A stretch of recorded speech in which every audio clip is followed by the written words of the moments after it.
একটা অপূর্ব সানরাইজ। আজকের দিনটা আমাদের শুরু হলো এরকম একটা অসাধারণ সানরাইজ দিয়ে। আমরা আজ আছি তিনচুলেতে, আমরা আছি গুরুং হোমস্টেতে। এর আগে আমরা ছিলাম চটকপুর। খুব ভালো ছিল চটকপুরের জায়গাটা, ওখানকার ভিউ এত অসাধারণ ছিল। তারপর আমরা এখানে চটকপুর থেকে তিনচুলেতে আসি, আর এখানে ভিউ একদমই অন্যরকম। আজকে আমরা সানরাইজ দেখার জন্য উঠে পড়েছিলাম 5টাতে, আর 5:38 নাগাদ আজকে সানরাইজটা হয়। এখন আমাদের ব্রেকফাস্ট করতে এসেছি আমরা। এরপর আমরা ব্রেকফাস্টটা করে নিয়ে আমরা বেরোবো ঘুরতে। আমরা রেডি, গাড়ি এসে গেছে, আর এই ঘরটাকে এখন বাই বাই বলার পালা। ঘরটা খুবই সুন্দর ছিল। তো যাই হোক, আমরা এখন বেরোই।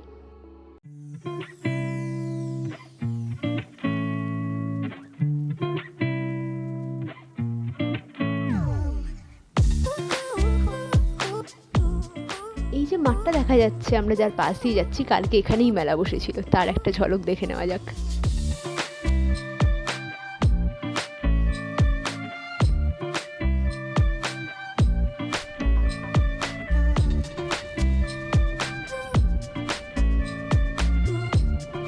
আমরা ডাইরেক্ট শিলংয়ে যাব না, আমরা সাইট সিন করে তারপর যাব। আমরা সবার আগে যাব হচ্ছে অহলধারা। আর রাস্তায় আমাদের বন্ধু বান্ধবদের কোনো অভাব ঘটে না। আমরা যেখানেই যাই আমাদের কিন্তু বন্ধু বান্ধব ছিটকে উঠে যায়। দেখুন যেভাবে মাকে এরা নিজের মতো কাছে টেনে নিয়েছে।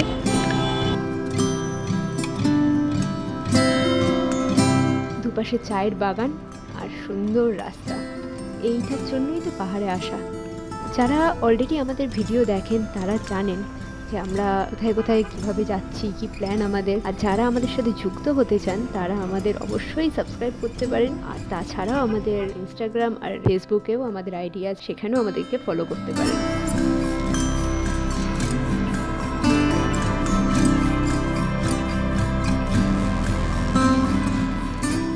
আমাদের যাওয়ার পথে একটা খারাপ খবর পাই। এইখানে একটু আগেই একটা অ্যাক্সিডেন্ট হয়ে যায়। পুলিশ এখানে খুব তৎপরভাবে কাজ করছিল, যার জন্য এখানে কোনো রকম জ্যাম বা কোলাহল লাগতে দেয়নি।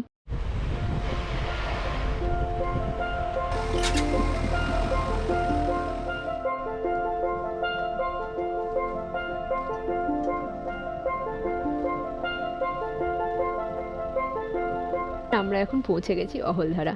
নিচে তিস্তা নদী দেখা যাচ্ছে, আর এখানে মূল আকর্ষণ হলো এই 360 ডিগ্রি ভিউটা।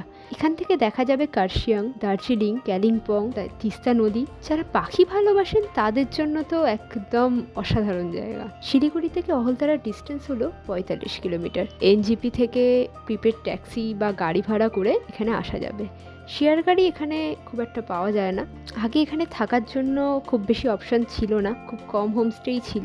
তবে এখন অনেকগুলো হোমস্টেই তৈরি হচ্ছে। টেন্টে থাকারও ব্যবস্থা আছে, এখানে যোগাযোগ করে আপনারা সেখানেও থাকতে পারেন। খুব একটা উঁচু না, হেঁটে খুব বেশি হলে 7-8 মিনিট লাগছে। অনেকে বলছে অনেক দূর, অনেক উঁচু। আমি বলবো না, অতটা উঁচু নয়, আসলেই আসতে পারেন।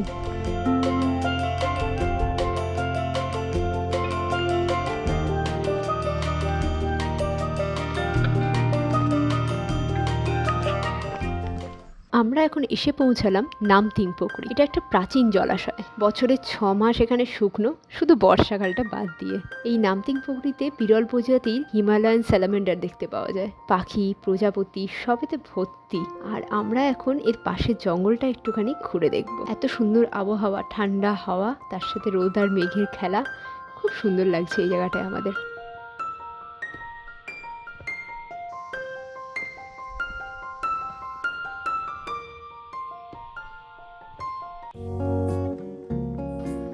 আজকের জন্য আমাদের এই মনস্ট্রিটাই লাস্ট ঘোরা। তারপর আমরা হোটেলে চলে যাব। রাস্তাটা এত সুন্দর লাগছে, চারদিকে প্রেয়ার ফ্ল্যাক্সের জন্য আরও সুন্দর লাগছে।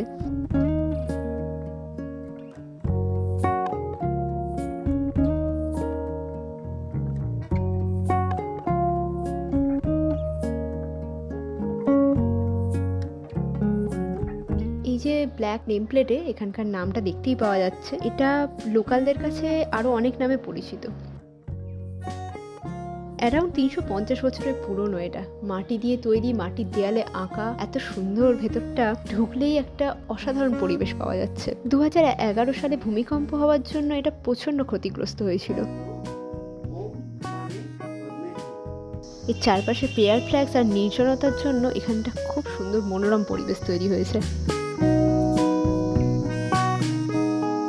অবশেষে আমরা এসে পৌঁছলাম বিশেষ হোমস্টে।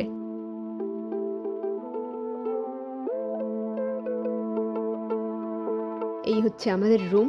এইখানে 2টো বেড রয়েছে, এটা 4 বেডের রুম। আর এই পুরো ঘর সুন্দর সাজানো, ঘর থেকে পুরো ভিউ দেখা যাবে, জামা কাপড় রাখা জায়গা সব কিছু রয়েছে। আর এই হলো বাথরুম, বলার কিছুই নেই, সুন্দর চকচকে গোছানো। আর এই হলো রুম থেকে বাইরের ভিউ। আমরা এসেই এই ভিউ দেখে মুগ্ধ হয়ে গেলাম। এটা হলো খাবার এরিয়া, আমরা এখানে লাঞ্চ ডিনার সবই এখানেই এসে করব। রুম থেকে একটুখানি হেঁটে আসতে হবে ওপরে। এটা হলো পুরো হোমস্টেটা। এইগুলো বাবা,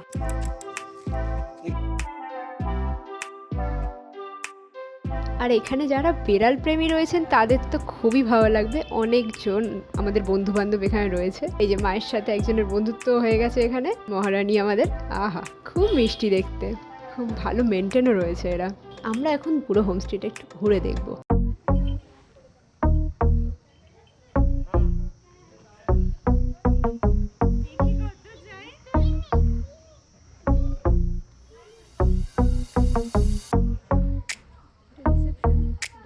অনেকটা বড় জায়গা, অনেক বন্ধুরা একসাথে এলে বা ফ্যামিলি নিয়ে এলে খুব সুন্দর জায়গাটা। আমরা এখন একটু ওপর দিকটা উঠে ঘুরে আসি।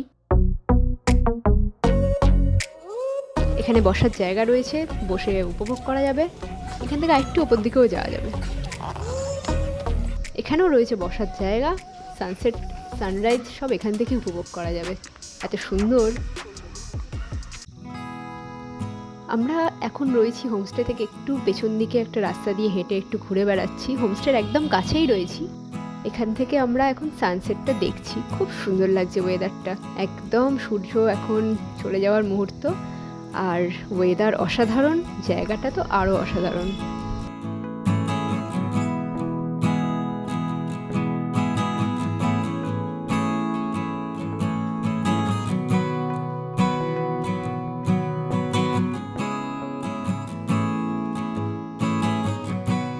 এখানে অনেকগুলো আমার বন্ধুবান্ধব পেয়ে গেছি আমি। তার মধ্যে এই মহারাজ আমার সমান তাহলে পায়েতে আটকে আটকে আমাকে আটকানোর চেষ্টা করছে।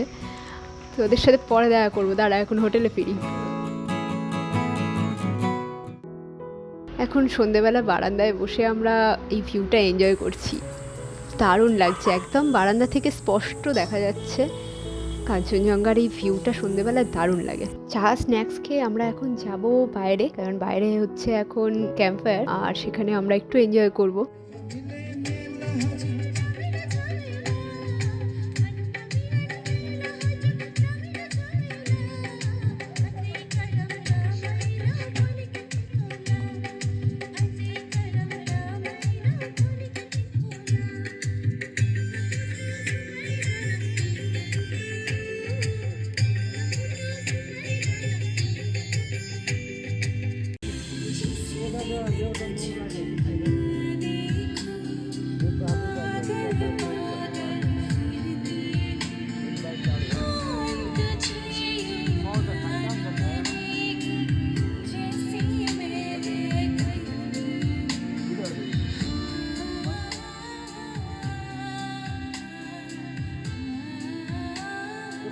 নর্মালি আমার এত কোলাহল পছন্দ হয় না, কিন্তু বাবা মা এখানে খুব এনজয় করছে দেখে আমার একটু ভালোই লাগলো।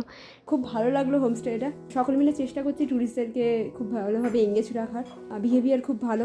লাঞ্চ করেছি, ভালো ছিল। বিকেলবেলা স্ন্যাক্সও খেলাম, মোটামুটি ভালো ছিল। এখন আমরা যাব ডিনার করতে। এখন বাজে 9:30 অ্যারাউন্ড। তো এরা 10টা অবধি টাইম দিয়ে দিয়েছে যে তার মধ্যে ডিনারটা করতে হবে। এখন আমরা যাব ডিনার করতে। Good night.